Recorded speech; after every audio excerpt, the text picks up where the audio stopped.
Hello everyone. आज पढ़ेंगे वो ही जो रिकलिंग हमारा था डिवीजन का, उसी का क्वेश्चन नंबर 3।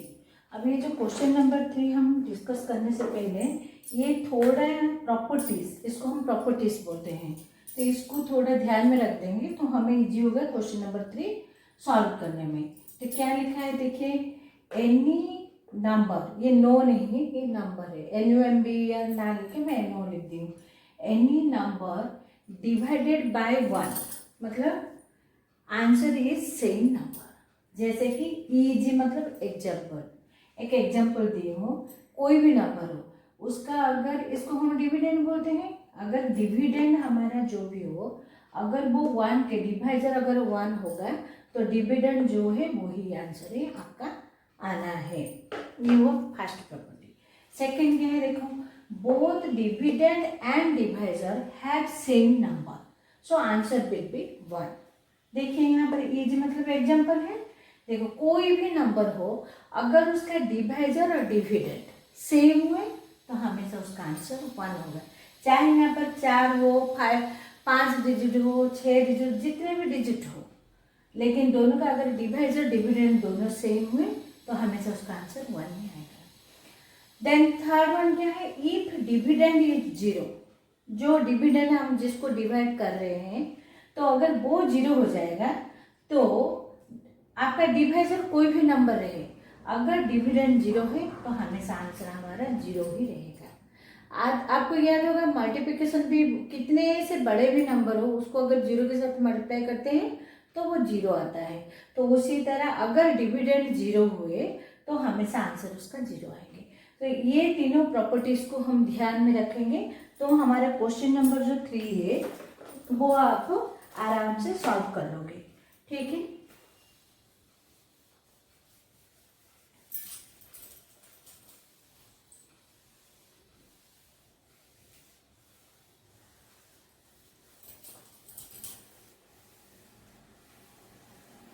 देख लीजिए, फिल इन द ब्लैंक्स, वही पेज का है, पेज 40 का क्वेश्चन नंबर 3। हम ये प्रॉपर्टीज को याद रखें तो चाहे ये बुक का नंबर दे और कुछ भी दे दे, फिल इन द ब्लैंक्स में आएगा तो हम इजी होगा करने के लिए। ठीक है, तो क्वेश्चन नंबर 3 का ए है, वो देखिए 17 divide by 1 is equal to dash दिया है। हाँ, अब यहाँ पर बी नंबर है 0 divide by 8 is equal to dash. C number है, बुक के सीक्वेंस की तरह मैं लिख रही हूँ, 32 divide by 32 is equal to, ये डैश है, अच्छा मैं नीचे लिख देती हूँ, जगह नहीं हो। हाँ, तो अभी सी का नंबर क्या है, सी नंबर पहले मैं क्वेश्चन लिख दे रही हूँ, उसके बाद हम डिस्कस करके आंसर करेंगे। 32 divide by 32 is equal to dash. Then D number 9 divide dash equal 9।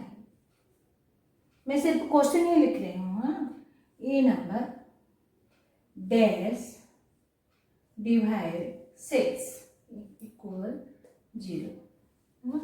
F number dash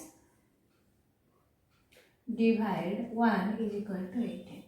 अभी जो हम तीनों प्रॉपर्टी के बारे में डिस्कस किए, अभी तीनों को यहाँ यूज करेंगे।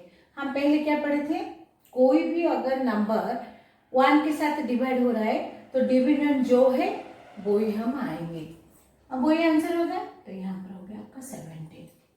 अगर डिविडेंड आपका 0 हुए, कोई भी नंबर उसको डिवाइड करे तो उसका आंसर हमेशा 0 ही रहेगा। ठीक है, अभी ये दोनों सेम है, डिविडेंड भी सेम है, डिवाइजर भी सेम है, तो आंसर होगा 1। अभी यहाँ पर देखो, यहाँ 9 है, अच्छा ये थोड़ा देखेंगे, यहाँ 9 है, अब ये 9 के साथ मैं क्या लिखूँ यहाँ जो कि मुझे आंसर आना चाहिए 9, तो हमें अभी याद करना है, ये थोड़ा सा आइडिया ही हम यूज करेंगे। ठीक है, रीजनिंग की तरह होते हैं। तो 9 के साथ मैं क्या करूँ, अगर मैं यहाँ 0 लिख दूँ तो डिवाइजर 0 वाले तो कोई प्रॉपर्टी हम पढ़े नहीं। अब बोलोगे मैम मैं यहाँ पर 9 लिखूंगी, तो 9 होने से क्या होगा, अभी हम डिस्कस किए दोनों नंबर अगर सेम हो तो आंसर 1 आना चाहिए। मैं यहाँ ऐसे लिखूँ जो कि मुझे 9 आना चाहिए। तो क्या करें, अब यहाँ पर 1 लिख देते हैं। क्योंकि कोई भी नंबर को 1 के साथ डिवाइड करने से सेम आंसर आएगा। क्लियर। अब यहाँ पर देखो, अभी यहाँ 0 है तो मैं डिविडेंड में क्या लिखूँ जो कि मुझे आंसर 0 आएगा। हमें पता है अगर आपका डिविडेंड 0 हुए तो हमेशा हमारा आंसर 0 ही आएंगे। अब यहाँ पर जो 18 आए तो क्या लिखने से मुझे 18 मिलेगा, 18 ही लिखने से 18 मिलेगा। अभी ये जो तीनों प्रॉपर्टीज पढ़े उसी को थोड़ा ध्यान रखेंगे तो इजीली हम ये वर्क सॉल्व कर देंगे। नेक्स्ट में आएंगे, अभी तो ये था हमारा सिंपली रिकलिंग वाले।